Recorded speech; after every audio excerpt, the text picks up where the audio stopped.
Hello everyone, and welcome to my Young and the Restless official 24 channel. Summer derails Kyle and Claire's reunion, love triangle ahead? Summer Newman may ail Kyle Abbott and Claire Newman's reunion.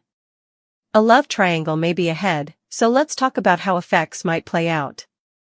Kyle decided he couldn't keep staying on Claire to choose their future together, so he tried to make their split feel more endless. Rather of wishing for a reunion that might not be, Kyle allowed it was stylish to move on. Of course, Harrison Abbott didn't get the memo and tried to play matchmaker for the former dears. Claire and Kyle still have a spark, so it feels like effects could be moving back in a romantic direction for them. Kyle admitted to Diane Jenkins Abbott that he wouldn't be opposed to a Claire reunion that happened organically. YNR appears to be nudging Kyle and Claire back toward each other without rushing this or offering up any pressure. Still, that doesn't mean it'll be smooth sailing from then on out. This is still a cleaner, so there are always going to be obstacles to get in the way. Maybe right when it looks like Claire and Kyle might get back together, Summer could come blowing into city again. There have been a ton of Summer mentions in recent months, so it clearly feels like she could return in some form. Summer has a new relationship off-screen in Italy, but that may end in heartache. It makes sense for Summer to maybe come home incompletely because of Newman drama and incompletely because she's crushed over a romantic split. It's easy to imagine Summer leaning on Kyle and maybe opening up to him about her desolation. Kyle could console Summer as familiar passions start to bubble over. As for Harrison, it'd be intriguing if he started using his matchmaking bents to push Summer and Kyle together rather. Harrison might decide his pater and consanguineous mama should reunite, so that could bring another round of playing Cupid. Anyhow, if Summer does return in the not-too-distant future, she'll no doubt enjoy lots of relating time with Kyle and Harrison. Summer and Kyle might find themselves wondering whether they should reunite their family down the road. Meanwhile, Claire could end up realizing the depth of her own passions for Kyle at the worst possible time.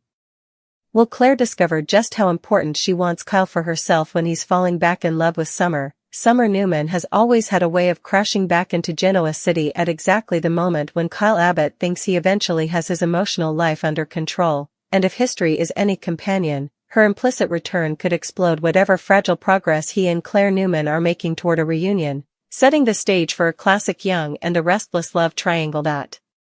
feeds on old injuries, untreated business, and the inarguable graveness that still pulls this little family together. Kyle induced himself he was done staying for Claire to decide what their future looked like, and in a rare moment of tone preservation he tried to seal their bifurcation as commodity endless, commodity clean, commodity that wouldn't keep continuing every time they participated a regard or a memory, yet feelings on a cleaner are no way that tidy, and Harrison Abbott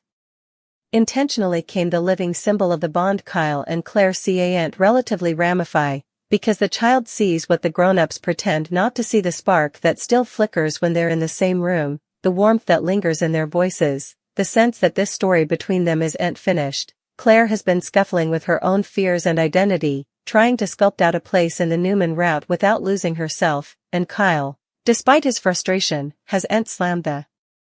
door on her emotionally, as substantiated by his concession to Diane Jenkins Abbott that he wouldn't reject a reunion if it happened naturally, without pressure or despair, which is the show still telling us that the embers are still hot, just staying for a gust of wind, and Summer could be that storm. The repeated mentions of Summer over recent months feel less like casual name drops and more like narrative breadcrumbs, monuments that she exists just out-screen, living a apparently happy life in Italy that cleaner sense nearly guarantees will deteriorate the moment the plot needs her reverse in Genoa City, and heartache is the most effective ticket home, especially when concentrated with Newman family drama that gives her a practical reason to return while her shattered love provides the emotional vulnerability that drives her straight into Kyle's route. Imagine Summer stepping back into the Abbott manse carrying developer luggage and a broken heart, trying to keep her countenance for Harrison while still unraveling, and Kyle, seeing the mama of his child hurting, can't help but step into the part he knows by instinct: protection, confidant, the man who formerly promised her ever. Their exchanges starting innocently enough with co-parenting logistics and concern for Harrison's stability, also drifting into late-night addresses about remorse, loneliness, and the strange comfort of being understood without explanation, and that's where peril lives, because familiarity is attractive, especially when both of them are wounded. Harrison, perceptive in the way cleaner children frequently are, could interpret this renewed closeness as a sign that his original family is reassembling, and his innocent attempts at matchmaking muscle pivot from Claire to Summer, small gestures like averring they all eat together, drawing filmland of the three of them as a unit, or blurting out wishes that cut straight to the grown-ups' guarded hearts. And every time Kyle and Summer partake a look over Harrison's head, there's a blend of nostalgia and guilt, because part of them wonders if giving their son the reunion he wants is also giving themselves authorization to readdress a love that no way completely failed. Meanwhile Claire, who has been cautiously letting herself believe she and Kyle could find their way back, would feel the ground shift beneath her bases the moment Summer enters the picture. Because Summer isn't just another rival, she's the ex-wife, the mama of Kyle's child, an endless institution in his life in a way Claire can't contend with on paper, and that consummation could spark Claire's deepest precariousness about belonging, about whether she's always fated to be the stranger looking in at a family she can nearly touch but no way completely claim. The cruel irony is that Summer's return might clarify Claire's passions briskly than any gentle conciliation ever could, covetousness acting as a brutal limelight that forces her to admit she doesn't just watch about Kyle, she loves him, and she wants a future with him, but timing is everything in cleaner love, and Claire could reach that emotional certainty right as Kyle is slipping into a renewed emotional closeness with Summer, creating a triangle where no bone is a villain in their own mind, just three people pulled by illicit requirements. Summer pining stability after heartache, Kyle craving for the simplicity of a love that formerly felt like home, and Claire fighting not to lose the man who represents her chance at a new morning. Diane, ever the bystander of her son's heart, might see the pattern repeating and worry that Kyle is retreating into the once rather of erecting a healthier future, advising him that comfort isn't the same as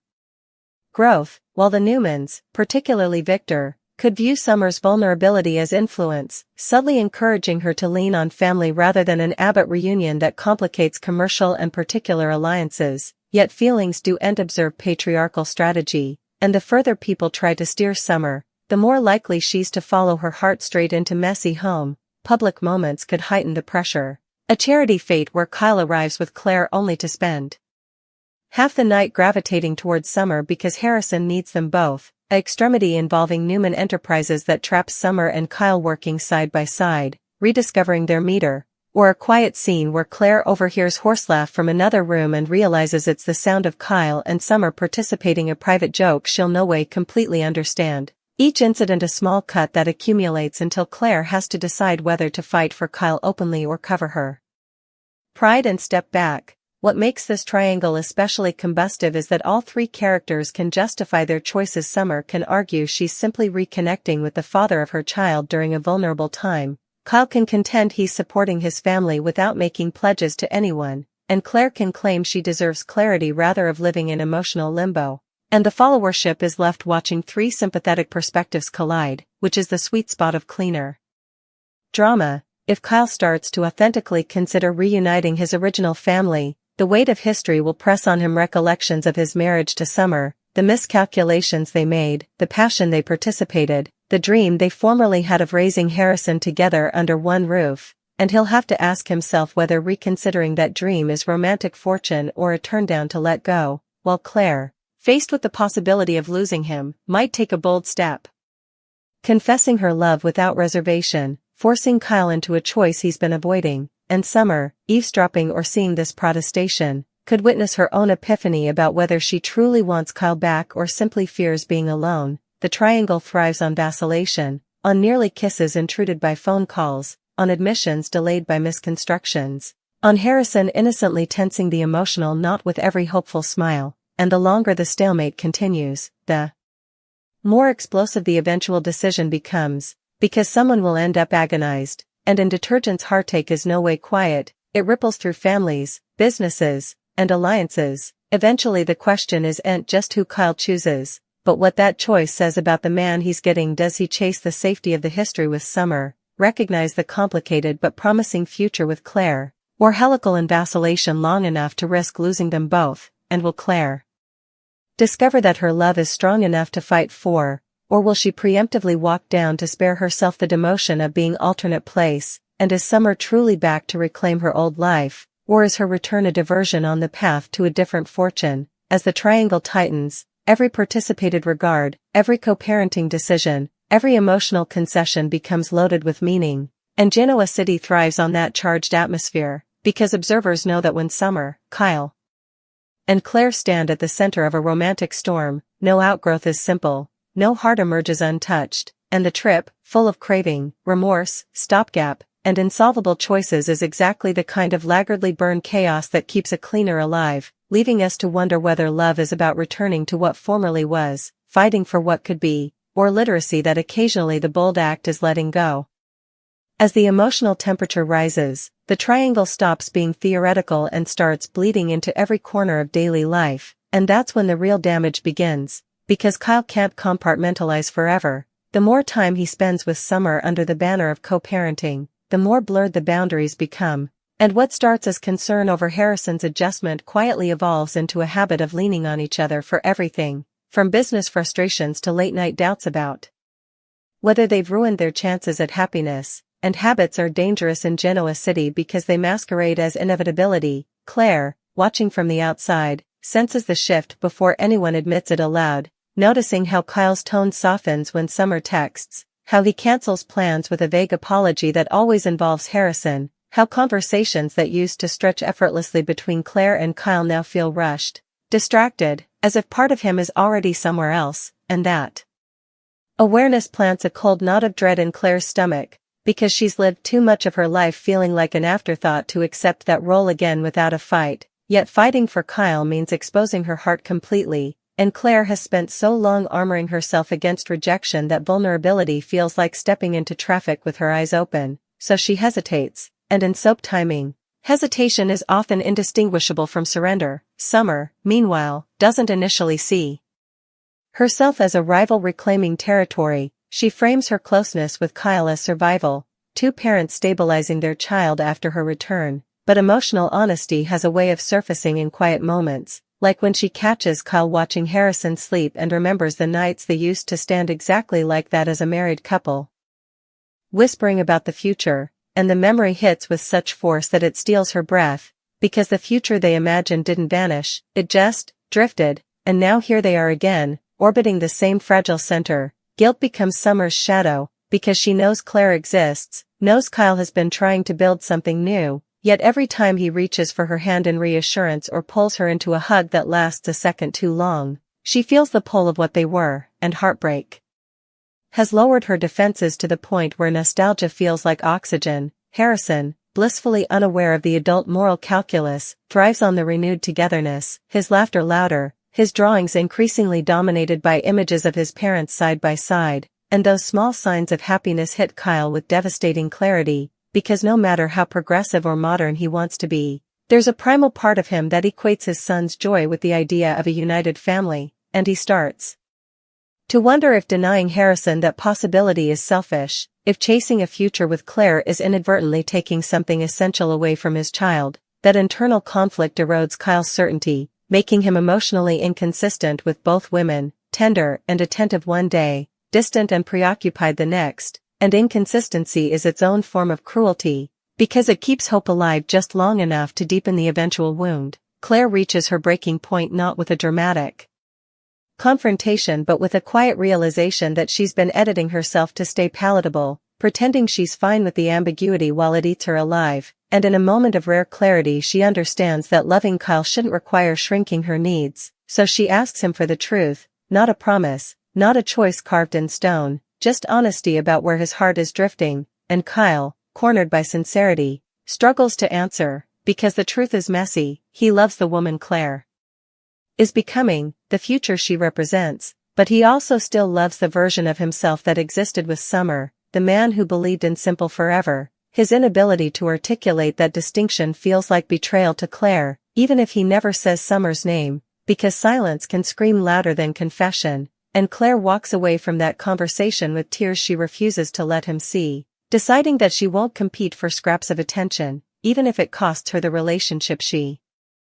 desperately wants. Summer notices the tension immediately, and when she pieces together that Claire has stepped back, the victory tastes bitter, because she never intended to win by default. and the idea that her presence alone detonated Kyle's chance at happiness forces her to confront her own motives with brutal honesty. Is she leaning on Kyle because she needs a friend, or because part of her wants to reclaim her place beside him? That question haunts her until she finally voices it during a raw, late-night conversation where defenses are stripped away, and Kyle admits that being close to her feels like coming home, a confession that hangs between them like a lit match, beautiful and dangerous, and Summer's heart surges with hope and terror in equal measure, because home is comforting, but it's also where their worst mistakes were made. The kiss that follows isn't planned, it's the inevitable culmination of weeks of suppressed emotion, and the instant their lips meet, both of them understand they've crossed a line that can't be uncrossed, not because of Claire alone, but because it forces them to acknowledge that their bond was never as finished as they pretended. Guilt crashes in seconds later, Summer pulling back first, whispering that they can't do this, that Harrison deserves stability not confusion, that Claire deserves honesty, and Kyle is left standing in the wreckage of his own desire, realizing that trying to protect everyone has led him to hurt them all. When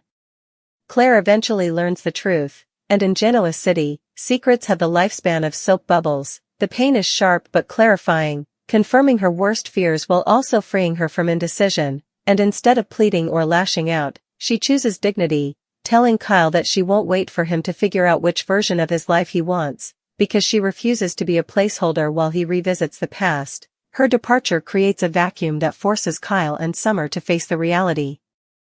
of what they've set in motion, because now a reunion isn't hypothetical, it's the obvious next step, yet stripped of fantasy it looks far more complicated. Co-parenting bliss is easier to imagine than to live, old resentments lurk beneath their tenderness, and both of them fear repeating the cycle that broke them the first time. Harrison's happiness at the prospect of his parents reconciling adds emotional pressure that borders on unbearable, every excited question from him a reminder that